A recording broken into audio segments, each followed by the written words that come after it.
नमस्कार, मैं हूं अनुज श्रीवास्तव। आप देख रहे हैं यूपी मांगे उत्तर। निकाय चुनाव में महीने भर से कम का समय बचा है। 4 मई को पहले चरण की वोटिंग होनी है, लिहाजा पहले चरण की सीटों के लिए मेयर प्रत्याशियों के नाम का ऐलान का सिलसिला जारी है।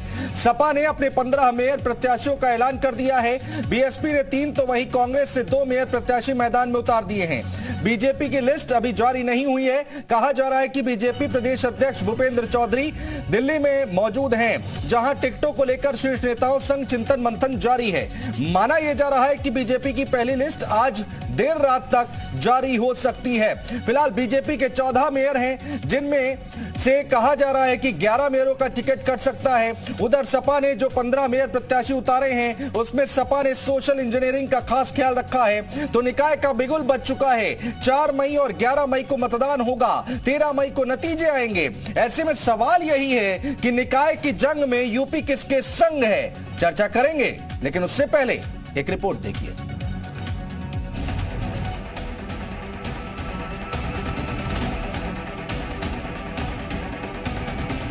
यूपी में नगर निकाय का चुनावी शंखनाद हो चुका है और प्रदेश के सभी सियासी दलों ने चुनाव के लिए कमर कस ली है।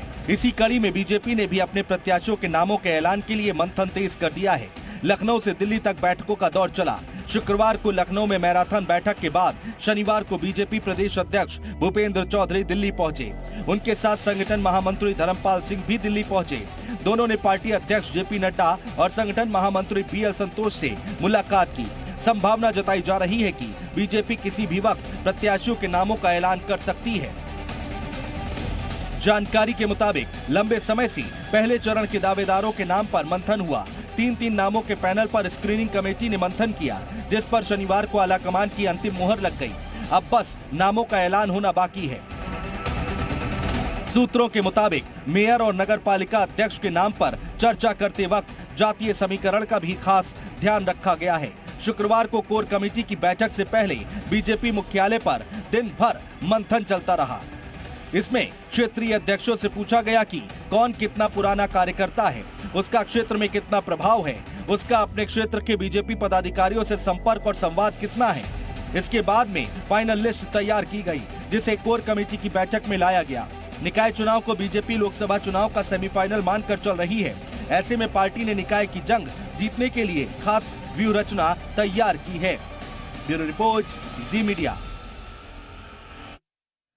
तो इस चुनाव को, निकाय चुनाव को 2024 लोकसभा चुनाव का सेमीफाइनल माना जा रहा है और इसमें जीत हार जो होगी उससे एक परसेप्शन बनना शुरू हो जाएगा और आगे की रणनीति तैयार करेंगी सभी पार्टियां इस चुनाव के रिजल्ट के बाद, देखने के बाद। इसी पर चर्चा करने के लिए हमारा खास पैनल हमारे साथ जुड़ रहा है। हमारे साथ भारतीय जनता पार्टी से आनंद दुबे जी जुड़ रहे हैं, प्रवक्ता है। आनंद दुबे जी, स्वागत है। राघवेंद्र चौबे जी हैं, कांग्रेस के नेता है। चौबे जी, स्वागत है आपका। और बीएसपी से गौरव रघुवंशी जी जुड़ रहे हैं।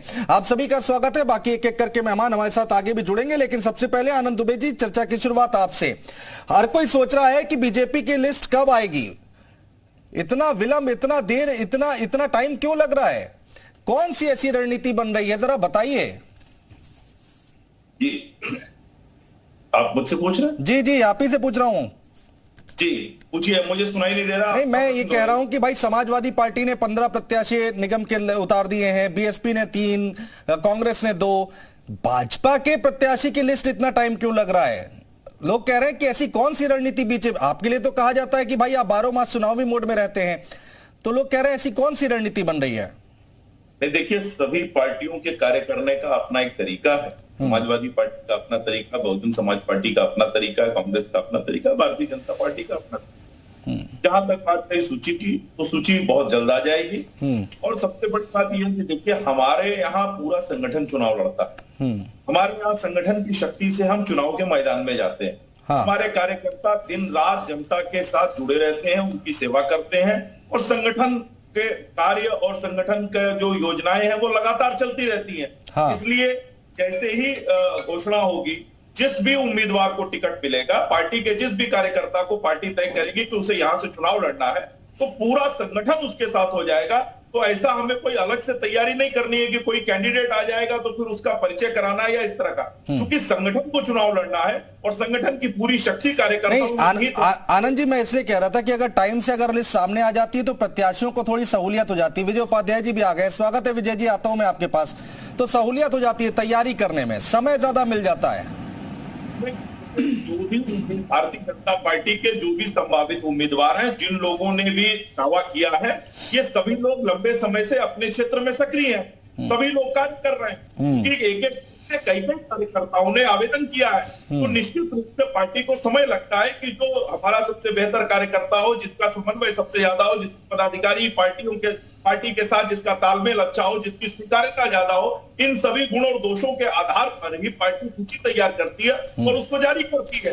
क्योंकि हमारे यहाँ एक लोकतांत्रिक परंपरा है, बाकी दलों की तरह नहीं कि 4 लोग बैठे और उन्होंने जिसका नाम मन किया उसका फाइनल कर दिया। भारतीय जनता पार्टी के जिला से नाम क्षेत्र में, क्षेत्र से नाम प्रदेश में, प्रदेश से नाम केंद्र में जाता है। ठीक है, लगातार कमेटी को इसलिए इसमें समय लगता है। ठीक है। हमारे साथ बीएसपी के भी नेता जुड़े हुए हैं, गौरव रघुवंशी जी। रघुवंशी जी, 3 नाम सामने आए हैं और तीनों ही मुस्लिम महिलाओं को अपने मैदान में उतारा है। जरा थोड़ा रणनीति बनाएंगे, क्या सोच रहे हैं आप लोग? देखिए, हम लोग का बीएसपी का हमेशा मानना है और माननीय राष्ट्रीय अध्यक्ष जी का हमेशा मानना है कि महिलाओं को आगे करके महिलाओं के अधिकारों के लिए लड़ाई लड़ना। इस बार बूथ पे भी आप बूथ कार्यकर्ता जो है वो महिला देखेंगे बीएसपी की तरफ से निकाय चुनाव में। ये पहली पार्टी है जो महिलाओं को अधिकार देने का काम कर रही है। अभी तक किसी भी राजनीतिक दल ने बूथ स्तर की जिम्मेदारी किसी महिला को नहीं दी है। नहीं, बात ठीक है। बात जहां तक समाज की, तो हर वर्ग का प्रतिनिधित्व देने का काम करेंगे। मैं यही जानना चाह रहा हूं आपसे कि भाई ठीक है, आपने नाम घोषित किए हैं, मैं रणनीति जरा समझना चाहता हूं आपकी पार्टी की, आपकी सोच की, कि भाई क्या इसके पीछे की रणनीति है। तीनों मुस्लिम महिलाओं को आपने मैदान में अभी तक उतारा है। जी देखिए, बाकी दल जो हैं वो अपने अपने हिसाब से रणनीति बना रहे हैं, हम लोग अपने हिसाब से रणनीति बना रहे हैं। हम लोग का सारे समाज को लेके चलने का प्रयास है, चाहे वो वंचित समाज हो, चाहे दलित समाज हो, चाहे मुस्लिम समाज हो, या सवर्णों में जो उपेक्षित लोग हों, उन सबको लेके चलने का काम बहुजन समाजवादी पार्टी करेगी इस चुनाव में। ठीक है, अनुराग भदौरिया जी हमारे साथ जुड़ चुके हैं, समाजवादी पार्टी के प्रवक्ता हैं। अनुराग जी, बहुत स्वागत है आपका। अनुराग जी, यहाँ पर आपने 15 प्रत्याशियों की लिस्ट जारी कर दी निगम के, भारतीय जनता पार्टी की लिस्ट अभी तक आई नहीं है। हमने पूछा जब उनके प्रवक्ता से, तो वो कह रहे हैं कि हमारी तैयारियां तो हमेशा से चलती रहती है, वो अपने अपने क्षेत्र में काम कर रहे हैं, संगठन चुनाव लड़ रहा है। ऐसा नहीं है कि कोई भी आया और यहाँ सिफारिश लगाई, चाचा मामा को यहाँ पर दे दिया गया टिकट।